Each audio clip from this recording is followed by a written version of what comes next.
రోజులు మారాయి, పాలకులు మారారు, ప్రభుత్వాలు కూడా మారాయి. కానీ ఖమ్మం రమణగుట్ట వికలాంగుల కాలనీ ప్రాంతంలో మాత్రం భూ కబ్జాలు, ఆక్రమణలు మాత్రం ఆగడం లేదు.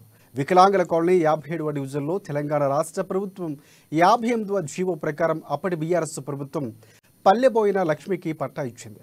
కానీ అదే ప్రాంతానికి చెందిన ఓ వ్యక్తి ఆ స్థలాన్ని ప్రైవేటు ల్యాండ్ అంటూ బెదిరిస్తూ ఇళ్ల కోసం నిర్మించిన సిమెంట్ పిల్లర్లను దౌర్జన్యంగా జేసీబీతో కూల్చివేశారు.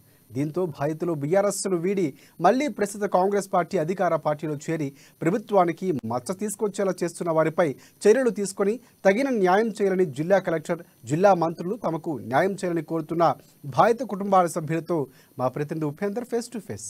రోజులు మారాయి, పాలకులు మారారు. కానీ ఖమ్మం నగరం రమణగుట్ట ప్రాంతంలో మాత్రం అరాచకాలకు మాత్రం అడ్డు అదుపు లేకుండా పోతుంది. ఖమ్మం నగరం వికలాంగుల కాలనీకి సంబంధించిన ప్రాంతంలో రజబెల్లి నగరంలో ప్రాంతంలో ఒక కీలకమైనటువంటి ఒక ప్లేస్ విషయంలో ఖమ్మంలో ఒక కుటుంబం ఆందోళన చేపట్టింది. నా స్థలాన్ని రాష్ట్ర ప్రభుత్వం ఇచ్చినటువంటి 58 జీవో ప్రకారం ఇచ్చినటువంటి ఏదైతే పట్టా ఉందో ఆ పట్టాది కాదు, అది అబద్ధం, నా ప్రైవేట్ ల్యాండ్ అని చెప్పేసి కూడా మరో వ్యక్తి బెదిరింపులకు పాల్పడుతున్నారని చెప్పేసి తమ స్థలం తమకు ఇవ్వాలని చెప్పేసి ఆందోళన చేపట్టారు. ఖమ్మం నగరంలో ఉన్నటువంటి ఒక కుటుంబం ప్రస్తుతం అమ్మానీషిని వాళ్ళు ఆశ్రయించారు. ప్రస్తుతం మనం ఆ ప్రాంతంలో ఉన్నాం. ఇక్కడ చూస్తే ఖమ్మంకి సంబంధించినటువంటి నడిబొడ్డు ఉన్నటువంటి ఒక ప్రాంతంలో కన్స్ట్రక్షన్ కూడా అంటే దాదాపు ఎంతో కాలంగా గత 15 ఏళ్ళుగా ఈ ప్రాంతంలో నివాసం ఉంటా ఉన్నాం. ఇక్కడ ఇల్లు కట్టుకుందామని చెప్పి మెటీరియల్ తోలిచ్చాం. ఆ మెటీరియల్ కూడా ఆక్యుపై చేసుకొని ఆ మెటీరియల్ కూడా పూర్తిగా దౌర్జన్యంగా కూల్చేసి ఆ ప్రాంతంలో తిరిగి ఒక వ్యక్తి గతంలో ఒక అధికార పార్టీలో ఉన్న వ్యక్తి తిరిగి మళ్ళీ ప్రస్తుత అధికార పార్టీలోకి వచ్చిన పార్టీలో చేరిన తర్వాత కూడా అతను అరాచకం చేస్తుందని చెప్పేసి కూడా కుటుంబ సభ్యులు పూర్తి స్థాయిలో వాపోతా ఉన్నారు. కన్స్ట్రక్షన్ చేశారని చెప్పేసి కొద్దిమంది రౌడీలను కూడా పెట్టి తమను బెదిరిస్తున్నారని చెప్పేసి కూడా పూర్తి స్థాయిలో ఆరోపిస్తూ ఆవేదన చెంది కూడా కుటుంబం ఈరోజు ఆందోళన నిరసన కార్యం చేపట్టింది. రాష్ట్ర జిల్లాలో ఉన్నటువంటి మంత్రులు కూడా తమకు న్యాయం చేయాలి, పోలీసులను సంప్రదించిన అధికారులను సంప్రదించి ఎవరు పట్టించుకోవట్లేదని చెప్పేసి ప్రస్తుతం మనం కుటుంబానికి సంబంధించిన ఆందోళన చేపట్టే ప్రాంతం వద్దకు చేరుకున్నాం. ప్రస్తుతం ఇక్కడ మనం అడిగి తెలుసుకుందాం. అమ్మ చెప్పండి, అసలు ఎందుకు ఆందోళన చేపడతారు? మీ డిమాండ్ ఏంటి? మీ సమస్య ఏంటి? అసలు ఏ లేదు సార్, నాది ప్రైవేట్ స్థలం, నాది 60 సర్వే నెంబరు, నీకు ఏడుంది అని బెదిరిస్తాడు. నేను కొనుక్కున్నా సార్. ఒల్లిబెల్లి లక్ష్మి, రజబెల్లి బొమ్మ, ఇటు పెద్ద ట్యాంక్కి వెళ్ళి హనుమాన్ నగర్ సార్. ఇది హనుమాన్ నగర్. అసలు 3 సంవత్సరాల నుంచి బాగా చిత్ర యూస పెడతాడు. ఏదన్నా అంటే పోలీసు వాళ్ళకి అడిగి పోతాడు. వాళ్ళకి ఇది పట్టా ల్యాండా లేకపోతే ఇది ప్రభుత్వం ల్యాండా, ప్రైవేట్ ల్యాండా? అసలు మీకు మీ దృష్టికి ఎవరి దగ్గర కొన్నారు మీరు? ఇది నర్ర సీతారాములు గారు కోరి కొట్టుకొని కోరి స్థలం. ఇదంతా 64 సర్వే నెంబరు.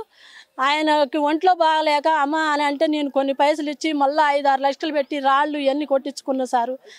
నేను ఇట్లా చేసిండు. మొన్న కూడా ఇగో ఆ నిలబడ్డ వ్యక్తి కూడా రౌడీగా వచ్చి మా పిల్లల మీదకి మా మీదకి వస్తా ఉంటాడు. ఇక ఇట్లా రౌడీ యుద్ధం చేస్తాను సార్. తట్టుకోలేకపోయి మీ దాకా వచ్చి పోలీసుల దృష్టికి కానీ రెవెన్యూ అధికారుల దృష్టికి తీసుకెళ్లారా? పోయినాం సార్. కమిషనర్ గారికి పెట్టినాం. కమిషనర్ గారు అన్నారుగా అమ్మ 2 టౌన్లో పోయి సిఐ గారు నీకు న్యాయం చేస్తారన్నారు. సిఐ గారు వచ్చి చూసి అంతా ఆన్లైన్లో కొట్టిండు.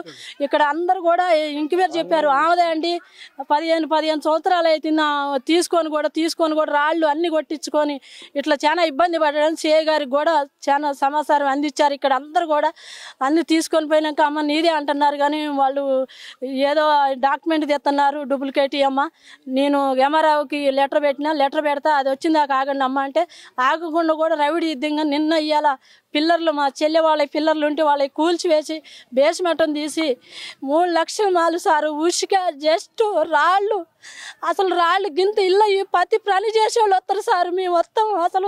అసలు ఎందుకు ఇట్లా అన్యాయం చేస్తాను వాళ్ళు అని అంటున్నారు సార్. పోలీసు వాళ్ళు ఏమంటున్నారు సార్, మేము ఏం చేయమమ్మా, అది రెవెన్యూ డిపార్ట్మెంట్ చేసేది, మేము ఏం చేయలేము. యమరావు గారు వాళ్ళు సర్వే గారు వచ్చి మరి ఆయన 60 సర్వే నెంబర్ అని వస్తాడు, 64 అని వస్తాడు, మేము ఏం చేయము మరి చెప్పిన దాకా ఆగాలి అని మేము ఆయన గద్దించిన అన్నా కూడా ఈరోజు సిఐ గారికి కూడా నిన్న ఫోన్ చేసిన అమ్మ నేను ఆగమన్నా దయానందాన్ని కొరివి భాస్కరాన్ని నేను ఆగమన్నా కూడా నాదే జస్ట్ ఉసుక పెట్టి. మీరు ఆక్రమించుకునే పేరేంటి? ఆయన ఏం చేస్తాడు? అసలు ఏంటి? కొరివి భాస్కరి బిడ్డ పేరు మీద రిజిస్ట్రేషన్ చేసినాం మేము, ఇది మాది 60 సర్వే నెంబరు అని కొరివి దయానందం కొరివి భాస్కరి వాళ్ళ బిడ్డ పేరు మీద వేరే అతను వచ్చి వాళ్ళు గతంలో కాంగ్రెస్లో ఉండి మళ్ళీ టీఆర్ఎస్లోకి వచ్చారు. టీఆర్ఎస్లో ఉండి మళ్ళా కాంగ్రెస్ గెలిచింది. నన్ను తుమ్మల నాగేశ్వరరావు గారు కట్టుకోను, నేను తుమ్మల నాగేశ్వరరావు గారి కాడికి పోయినా, నువ్వు డిఎస్పీ కాడుకో ఎస్పీ కాడుకో ఎక్కడికన్నా పో, అసలు నాది అని అంటాడు ఆయన. అసలు రవిడి యుద్ధంగా మా ఘోరంగా మాట్లాడుతుండు సారు. ఏమడుగుతున్నారు మీరు జిల్లాలో ఉన్న అధికారులని మంత్రులు ఏమడుగుతున్నారు? మంత్రులు ఏమడుగుతుంది సారు, మేము మాకు న్యాయం చేయాలి, ఇది 60 సర్వే నెంబర్ 64 మీరు ఇంక్వైరీ చేసి సారు మీరు న్యాయం చేయండి సార్, ఇది దారుణం అన్యాయం సార్. ఇది ఏం న్యాయం కోరుతున్నారు మీరు? న్యాయం కోరుతున్నాం సారు. నాకు కలెక్టర్ నుంచి పట్ట ఇచ్చారు. ఆ పట్ట ఇచ్చేటప్పుడు కూడా రేకులు ఇల్లు ఉండి పట్టాలు కట్టుకొని అల్ల ఉంటుంటే నువ్వు వీళ్ళందరూ వస్తున్నారని తీసేసిండు. ఆ గుడిసె కూడా కూల్చేసి ఇక ఈ పట్ట వచ్చింది నీకు ఇల్లు లేని ఎట్ట వచ్చిందని ఇల్లు ఉన్నప్పుడు కూడా తీసి అసలు చిత్రం వేసి పెట్టండి సార్. ఇక్కడ కలెక్టర్ గారిని నేను అయ్యా ఇది న్యాయం చేయండి సార్, మీరు ఇచ్చారు కలెక్టర్ గారు, మీరు ఇచ్చారు మంత్రులందరూ కూడా తుమ్మల నాగేశ్వరరావు గారు మంత్రి గారు మీరు న్యాయం చేయండి సార్, ఇది కలెక్టర్ గారు ఇచ్చిన పట్ట. శ్రీనివాసరావు గారు మంత్రి గారు, మరి బట్టి గారిని మంత్రి గారిని నేను మరి మీరు రేవంత్ రెడ్డి గారిని కూడా సీఎం గారిని కూడా ఇది నేను చూసి ఇది ఇక్కడ న్యాయం చేయమని కోరుతున్నా సార్. నా స్థలం నాకు ఇచ్చేటట్టు చూడండి సార్. 20 లక్షల రూపాయలు పెట్టి ఇళ్ళ బండలు అన్ని కొట్టించిన ప్రతి పని చేసిన వాళ్ళు ఇక్కడ చెప్తారు సారు. అది మొత్తానికి ఖమ్మంకి సంబంధించినటువంటి వికలాంగుల కాలనీ రజబెల్లి నగర్ వద్ద ప్రస్తుతం అక్కడ కుటుంబ సభ్యులు కూడా ఆవేదన కూడా మనం చూసాం. అంటే గత ప్రభుత్వంలో ఉన్నటువంటి కొద్దిమంది వ్యక్తులు అప్పుడు అరాచకాలు సృష్టించారు. తిరిగి మళ్ళీ ప్రభుత్వం మారిన తర్వాత కూడా ఇతర పార్టీలకు చేరి అధికార పార్టీలకు చేరి కూడా ప్రభుత్వాలకు ప్రధానంగా మంత్రులకు అపవాదం వచ్చే విధంగా కూడా ప్రవర్తిస్తూ ఈరోజు భూ ఆక్రమించుకుంటున్నారని చెప్పేసి కూడా వాళ్ళు వాపోతూ ఉన్నారు. జిల్లా కలెక్టర్ గారు చేతుల మీదకి ఇచ్చినటువంటి ఒక ముఖ్యమైన పట్టాన్ని కూడా ఈరోజు పట్టా ఒరిజినల్ పట్టా కాదు అని చెప్పేసి కూడా బెదిరింపులు చేస్తూ ఉన్నారు. అధికారుల దగ్గరికి వెళ్ళినా అటు పోలీసుల దగ్గరికి వెళ్ళినా ఎవరు కూడా పట్టించుకునే దిక్కు లేకుండా పోతా ఉంది. మా స్థలం ఎంతో కాలంగా బండల్ని కొట్టించి కొన్ని లక్షల రూపాయలు ఖర్చు పెట్టి ఈ ప్లేస్ని కూడా మా ప్రభుత్వం మాకు గుర్తించి మాకు ఎంక్వైరీ చేసి పట్టా ఇచ్చినా సరే పాలక వర్గం మాత్రం ప్రస్తుతం ఈ అరాచకాలను అదుపు లేకుండా నియంత్రించలేకపోతుందని చెప్పేసి వాపోతా ఉన్నారు. జిల్లా కలెక్టర్ మంత్రులందరూ కూడా స్పందించేసి తమ న్యాయమైనటువంటి స్థలాన్ని తమకు ఇచ్చే విధంగా చర్యలు చేపట్టాలని అని చెప్పేసి కూడా కుటుంబ సభ్యుల నుంచి ఆవేదన వ్యక్తం అవుతున్న సందర్భం కనబడుతుంది. ఇది ఖమ్మంలో తాజా పరిస్థితి. కెమెరా పర్సన్ హరిత ఉపేందర్, ANN న్యూస్ ఖమ్మం నుండి.